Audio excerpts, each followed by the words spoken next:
Break के बाद आप सभी का एक बार फिर से बहुत बहुत स्वागत है। आइए सीधे रुख करते हैं इस वक्त की हमारी खास पेशकश का। दुनिया भर की नजरें इस वक्त मिडल ईस्ट पर टिकी हुई हैं। सवाल अब भी वही है और एक ही है कि क्या अमेरिका और ईरान के बीच चल रही पर्दे के पीछे की शांति वार्ता किसी नतीजे पर पहुंचेगी या फिर कूटनीति के ये सारे प्रयास धरे के धरे रह जाएंगे या सिर्फ और सिर्फ दिखावा एक तरह से साबित हो रही हैं।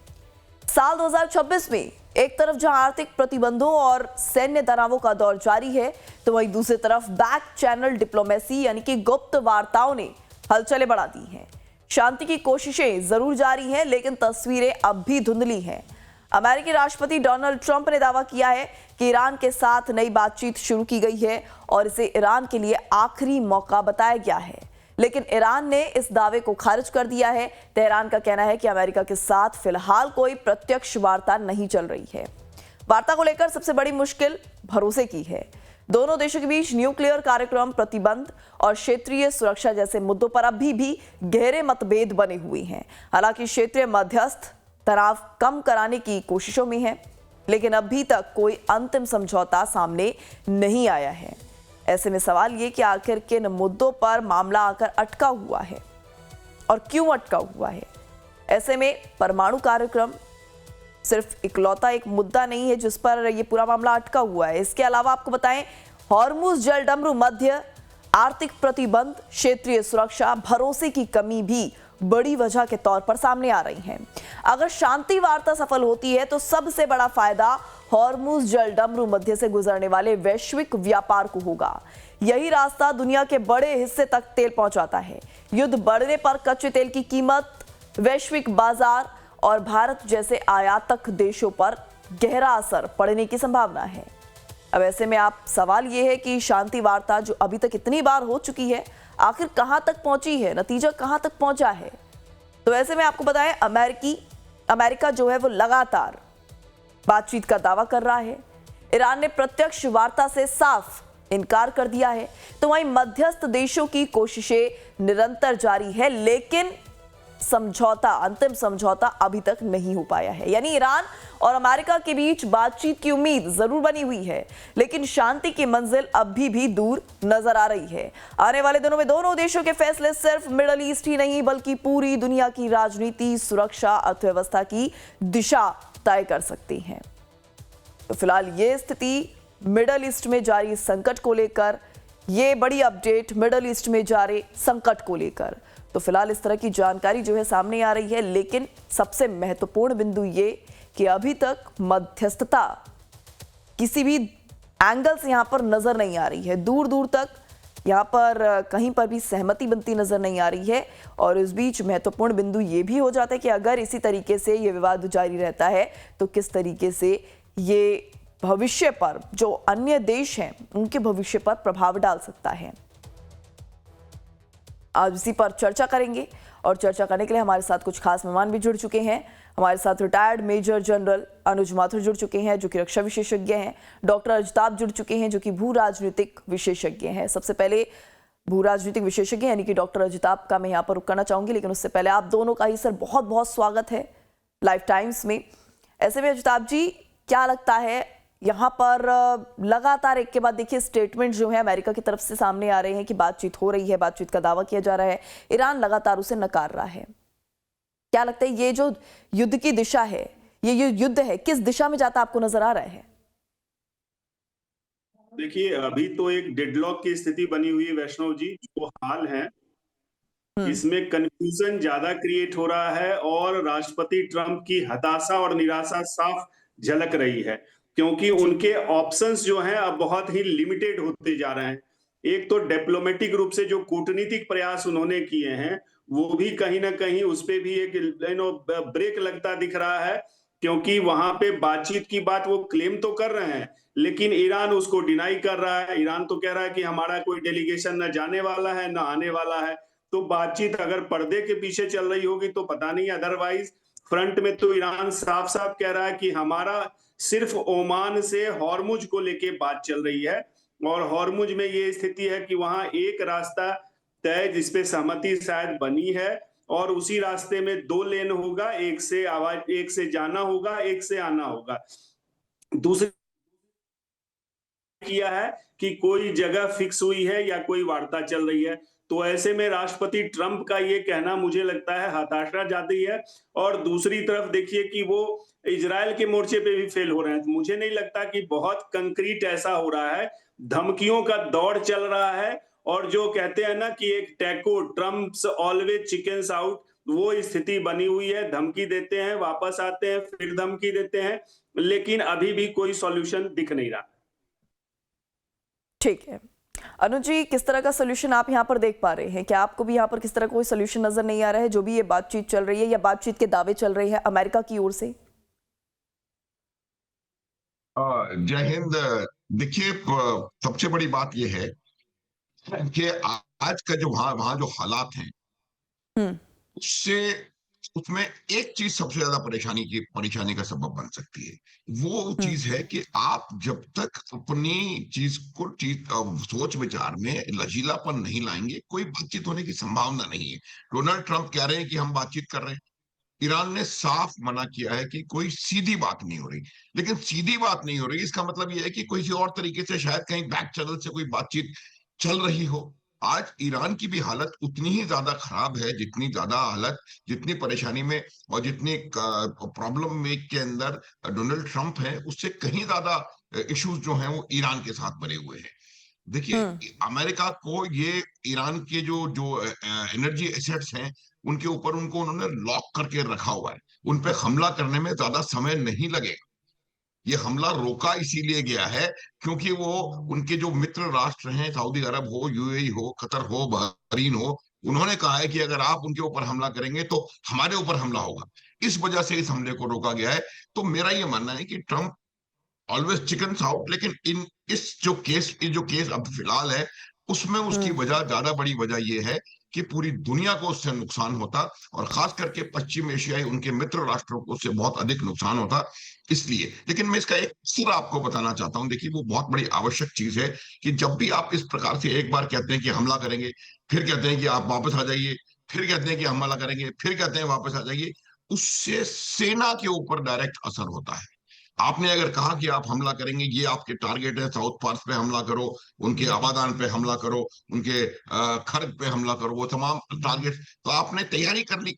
फिर अचानक से आपको कहा कि अरे अरे मना कर दो, तो उसका पूरा का पूरा डायरेक्ट असर जो होता है, मैं सैनिक अपने पर्सनल एक्सपीरियंस से कह रहा हूँ कि अगर आपके पास पॉलिटिकल डायरेक्शन में क्लैरिटी नहीं है और आपको ये मालूम है कि अभी ये बदली हो जाएगा, दोबारा बदली हो जाएगा, उसका बहुत बड़ा असर होता है। दूसरी चीज होती है कि जब भी आप कोई हमला करने की तैयारी करते हैं, तो हमला करने के लिए आप अपनी सेनाओं को व्यवस्थित करते हैं, जो पुराने जमाने में हुआ करता था कि व्यूह रचना करते हैं। आप एक व्यूह की रचना कर लें और उसके बाद कह दें कि भाई हम लड़ेंगे नहीं, तो दोबारा अपने खेमे में वापस चले जाएं। तो उससे क्या होता है कि आपकी जो जो जो जो कैपेबिलिटी है वो कहीं ना कहीं कॉम्प्रोमाइज होती है। 5%, 10% जो भी उनको पकड़ में आता है, चाहे वो रशियन इंटेलिजेंस एजेंसीज हों या चाइनीज इंटेलिजेंस एजेंसी हो या ईरान की खुद की हो, जो तो उससे आपकी जो अटैकिंग जो जो जो मोड्स ऑपरेंडाई है वो भी कहीं ना कहीं थोड़ा बहुत कॉम्प्रोमाइज होता हुआ नजर आता है। तो मुझे लगता है कि बार बार हमला करेंगे नहीं करेंगे, करेंगे नहीं करेंगे करने से आपकी सेनाओं के ऊपर डायरेक्ट उसका इंपैक्ट होता है। तैयारी, अगर आपको हमला करना है तो आपके जहां तमाम चीजें कहीं ना कहीं लगेंगी, तो ये चीजें कॉम्प्रोमाइज होती है। तीसरी बात मैं आपको बताता हूं कि जो गाजा की ये बात कर रहे हैं, क्योंकि इसमें सबसे इंपॉर्टेंट रोल पूरे के पूरे कॉन्फ्लिक्ट में इजराइल का है, क्योंकि इजराइल की जी। ही वजह से शायद कहीं ना कहीं ये युद्ध शुरू हुआ था। और अब इजराइल ने बिल्कुल क्लैरिफाई कर दिया है कि हम इससे पीछे हटने वाले नहीं हैं। गाजा में उन्होंने कहा कि गाजा में हमास हथियार डाल देगा। हमास हथियार डालने को तैयार नहीं है, वो कहते जरूर है वो इधर से करके उधर शिफ्ट कर देंगे हथियारों को। तो मेरा ये मानना है कि हमास हथियार डालने वाला नहीं है। इजराइल लगातार हमले करता रहेगा। आपने देखा कैसे पिछले 2 दिनों में भी इजराइल ने हमास के ऊपर भी, गाजा में भी, और थोड़े बहुत हमले हिजबुल्लाह के ऊपर भी किए हैं। तो ये युद्ध जो है, मेरा ये मानना है कि अभी अभी एकदम से इसका कोई सोल्यूशन मुझे नजर नहीं आ रहा। और अगर किसी तरीके से अमेरिका और इजराइल ने मिलके ईरान के आर्थिक ढांचे पर या उनके इंफ्रास्ट्रक्चर पर या उनके ऑयल या ऊर्जा की केपेबिलिटी, जिसमें खार्ग आइलैंड बहुत इंपॉर्टेंटली शामिल है, साउथ पार्स बहुत इंपॉर्टेंटली, अबादान बहुत इंपॉर्टेंटली शामिल है, उस पर अगर हमले किए तो उसका बहुत बड़ा प्रभाव पहली बात वैश्विक अर्थव्यवस्था पे पड़ेगा और दूसरा उनके जो पश्चिम एशियाई मित्र राष्ट्र हैं उनके ऊपर पड़ेगा। ठीक है, अजताब जी का रुख करूंगी चर्चा में, लेकिन उससे पहले यहाँ पर बड़ी अपडेट सामने आ रही है इस युद्ध को लेकर, इस स्थिति को लेकर, वो भी जरा दर्शकों को बता देते हैं। दरअसल ईरान अमेरिका वार्ता पर ट्रंप का बड़ा बयान सामने आया है। ईरान के साथ बातचीत अब भी चल रही है। ट्रंप की तरफ से एक बार फिर से ये बड़ा दावा, ईरान कभी कभी बातचीत से इनकार करता है।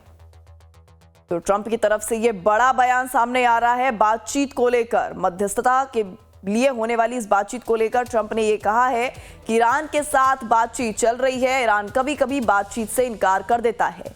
ट्रंप की तरफ से ये बड़ा स्टेटमेंट सामने आ रहा है। ये बड़ी अपडेट वॉर ब्रेकिंग में आपको हम बता रहे हैं डोनाल्ड ट्रंप के बयान को लेकर, जो लगातार सुर्खियों में है, क्योंकि एक के बाद एक कई बड़े बयान उनकी तरफ से दिए जाते हैं। हालांकि उनके बयानों को कौन कितना सीरियस लेता है, कितना नहीं लेता है, ये अपने आप में ही देखना होता है। लेकिन इस बीच आपको बता दें, ये बड़ी अपडेट सामने आ रही है डोनाल्ड ट्रंप के बयान को लेकर कि उन्होंने एक बार फिर से ईरान अमेरिका वार्ता को लेकर ये बड़ा स्टेटमेंट दिया है कि ईरान के साथ बातचीत अब भी चल रही है। We have many talks, and we'll say we have or we don't have. You know, we're straight about it. But they deny. But they're not denying it now. They just put out a statement, not denying it. But for some reason, when they're talking, they don't like saying that they're talking. So I say, wait, we're in talks. Big deal. We're in talks. And they'll sometimes deny it, even though they spend hours and hours together talking. No, the talks are going along. We're going to hit them very hard yesterday, very, very hard, harder than any attack. I think I can say, General, from a point of knowledge, any attack since World War II. That's pretty big. तो सुना आपने Donald Trump ने किस तरह से ये बड़ा statement दिया है, और इसी के साथ वो समिट के दौरान ट्रंप ने समझौते पर हस्ताक्षर तो किए हैं, लेकिन साथ ही साथ कई बड़ी बातें भी कहते नजर आए हैं। इस बीच उनका ये बड़ा स्टेटमेंट है कि ईरान कभी कभी बातचीत से इनकार कर देता है, लेकिन ईरान से बातचीत चल रही है। सीधे अब चर्चा का रुख करते हैं। अजताब जी भी हमारे साथ जुड़े हुए हैं, अनुज जी भी हमारे साथ जुड़े हुए हैं। अजताब जी, आपसे जानना चाहूंगी, यहाँ पर जो डोनाल्ड ट्रंप की तरफ से कहा जा रहा है कि बातचीत चल रही है, तो वहीं दूसरी तरफ ईरान मना कर रहा है, लेकिन अब वो कह रहे हैं कि ईरान कभी कभी बातचीत से इनकार कर देता है। ये कोई मजाक थोड़ी है। मतलब किस तरीके से उनके इस स्टेटमेंट को आप देख रहे हैं, क्या मायने उनके इस स्टेटमेंट्स के? देखिए वैष्णव जी, वैसे तो राष्ट्रपति ट्रंप कह रहे हैं कि ईरान का ये दोमुहा चरित्र है कि वो बातचीत करना भी चाहता है और डिनाई भी कर रहा है फ्रंट में आके। लेकिन दूसरी तरफ राष्ट्रपति ट्रंप का भी दोमुहा चरित्र दिख रहा है कि एक तरफ वो कह रहे हैं कि बातचीत चल रही है और दूसरी तरफ वो लगातार धमकियां भी दे रहे हैं। धमकियों से भी बाज नहीं आ रहे हैं कि वर्ल्ड वॉर 2 के बाद ऐसा अटैक नहीं हुआ जैसा हम फिर से करने की तैयारी कर रहे हैं। साफ साफ दिखता है कि उनके कूटनीति के जो भी उनके ऑप्शंस हैं वो लिमिटेड हो गए हैं। ईरान उनको सुनने को तैयार नहीं है। ईरान को लगता है कि उसने लेवरेज ले रखी है, चाहे वो हॉर्मुज को लेके हो, बाबा मंदेव को लेके हो। और सबसे इंपॉर्टेंट है कि मान लीजिए अगर अमेरिका ईरान पे अटैक कर भी देता है, जैसा पिछले भी कई बार बमबारी की, क्या उससे हवाई हमलों से ईरान पे वो कब्जा कर सकता है, लगाएगा? नहीं, इसकी संभावना है, क्योंकि बॉडी बैग्स अमेरिका को नापसंद है। अमेरिका की जनता उसको कभी स्वीकार नहीं करेगी। तो आप हवाई हमलों करके ईरान को कंट्रोल नहीं कर सकते, हॉर्मुज को छुड़वा नहीं सकते। हाँ, उस पे बंदी लगा सकते हैं। बमबारी से बंदी होती है, खुलता नहीं है। दूसरी तरफ देखिए, राष्ट्रपति ट्रंप के और भी लिमिटेशन सब मिलिट्री हार्डवेयर को लेके है, वो दिख रहा है साफ साफ, क्योंकि वो ना तो अपने एयर बेसेस, जो उसके मिलिट्री बेसेस हैं खाड़ी के देशों में, अब खबरें आ रही हैं कि वहां से अमेरिका निकल रहा है। कतर से, बहरीन से, कुवैत से अपनी सेना, अपने सिस्टम को वो हटा रहा है, यूरोप के देशों में ले जा रहा है और इजराइल में शिफ्ट कर रहा है। एक तो ये खबर आ रही है। दूसरी तरफ ये भी आ रही है कि उसने एक बहुत मल्टी बिलियन डॉलर खास करके पेट्रियोट मिसाइल्स के, और जो थर्ड उसका एंटी डिफेंस जो एयर से डिफेंस सिस्टम है, उसके उसने लॉकहीड मार्टिन अमेरिका की कंपनी है और दूसरी कंपनी उसकी जो है ग्रमेन, उस दोनों को बड़े ऑर्डर दिया है और इमरजेंसी बजट पास हुई है। 18 अरब डॉलर का इमरजेंसी बजट प्रोविजन किया गया है। तो ये दिखाता है कि वो उसके पास अटैक की भी क्षमता अब धीरे धीरे कम हो रही है और डिफेंस की भी उसके हार्डवेयर कम हो रहे हैं। तो वो इससे ना अपने मिलिट्री बेसेस और अपनी सेना को बचा पा रहा है और ना खाड़ी देशों को, जो उसके मित्र देश हैं, उसको कर पा रहा है। तो अटैक तो क्या करेगा, अटैक के लिए भी उसके पास अब लिमिटेड हथियार हैं और डिफेंस के लिए भी उसकी कमी हो रही है। तो दोनों तरफ मिलिट्री हार्डवेयर में, अटैक एंड डिफेंस में भी उसकी लिमिटेशंस झलक रही है और जो कूटनीतिक प्रयास है वो भी रुकता दिख रहा है। ऐसे में राष्ट्रपति क्या करेंगे? मुझे लगता है सबसे अच्छा सॉल्यूशन ये होता कि राष्ट्रपति ट्रंप जो 10,000 किलोमीटर दूर बैठ के ईरान पे कब्जा चाहते हैं, ईरान के तेल को कैप्चर करना चाहते हैं, उससे अच्छा होता वो सीधे देशों को वो डील करने दें, उनको अपने ऑप्शंस तलाशने दें। खाड़ी के देश हो, ईरान हो या और जो मध्य पूर्व के देश हैं, वो इतने कैपेबल हैं कि एक शांति का विकल्प खोज लेंगे और अमेरिका की जो बार बार छेड़छाड़ होती है इस एरिया में, उससे आज तक पिछले 47 साल से तो कोई विकल्प अमेरिका नहीं दे पाया है। खाड़ी के देशों के लिए उसने प्रॉब्लम्स और बढ़ाई हैं, उसको घटाया नहीं है। तो ऐसे में अमेरिका को फिर से रीथिंकिंग की जरूरत है। मुझे लगता है राष्ट्रपति ट्रंप को हठधर्मिता छोड़नी चाहिए और एक प्रैक्टिकल, व्यवहारिक, जो कहते हैं प्रैग्मेटिक अप्रोच उनको अपनाना चाहिए। ठीक है अनुज जी, आपको क्या लगता है यहाँ पर एक जो हठकर्मिता जो है देखने को मिल रही है अमेरिका की, वहीं दूसरी तरफ अजताब जी भी ये कह रहे हैं कि कहीं ना कहीं रिसोर्सेज अमेरिका के भी घट रहे हैं। तो अगर रिसोर्सेज अमेरिका के घट रहे हैं तो ईरान के भी तो घट रहे हैं, लेकिन बावजूद इसके बल्कि ईरान की अर्थव्यवस्था पर तो ज्यादा बुरा असर पड़ रहा है। लेकिन फिर भी ईरान का ये रवैया किस तरीके से आप देख रही हैं? वैष्णव, देखिए, मैं आपको एक बात बताना चाहता हूँ कि ये जो हम बात कर रहे हैं अमेरिका के रिसोर्सेज घट रहे हैं, बिल्कुल जब लड़ाई होगी आप अपनी मिसाइलों को फायर करेंगे तो घटेंगी तो है ही। लेकिन आप ये देखिए कि हम एक तरफ ये कहना चाह रहे हैं कि ईरान ने तो उन 40 दिनों में अपने आप को सर्वशक्तिमान बना लिया और वो पूरी दुनिया से ज्यादा ताकतवर हो गया, पूरी दुनिया की सुपर पावर बन गया। और अमेरिका, जिसके पास दुनिया का सबसे बड़ा मिलिट्री इंडस्ट्रियल कॉम्प्लेक्स है, जिसकी कैपेबिलिटी अपनी मिसाइलों को और अपने हथियारों को रिकूप करने की, रिवैम्प करने की 5000 गुना ज्यादा है ईरान से, वो कुछ नहीं कर पाया। तो मेरा ये मानना है कि अगर मिलिटरीली, मैं बाकी बात बाद में करूंगा वैष्णव, मिलिटरीली अमेरिका को कम आंकना बहुत बड़ी गलती होगी, पहली बात। दूसरी बात मैं आपको ये बताना चाहता हूं कि जब भी जो जो पैसा नया एडिशनल उन्होंने सैंक्शन किया है $18 अरब, उस $18 अरब वो आज अगर सैंक्शन हुआ है तो उसकी मिसाइल कल थोड़ी आ जाएंगी।